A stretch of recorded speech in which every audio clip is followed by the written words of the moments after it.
How to change your Chase account PIN from the application. Now this is very easy. All you have to do first is log in using your username and password via the application on Chase, and then head straight into Manage Account. Now under Manage Account, you should be able to see Manage PIN. Once you tap on Manage PIN, you will be asked to enter your Chase 16-digit card number.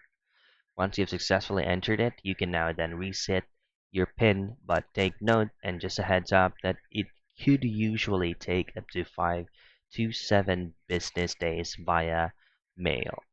And that's it. Now the PIN that you will receive via mail is actually a default PIN.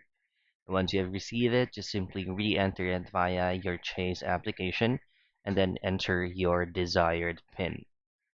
And that's pretty much it. That's how you can change your PIN on Chase app.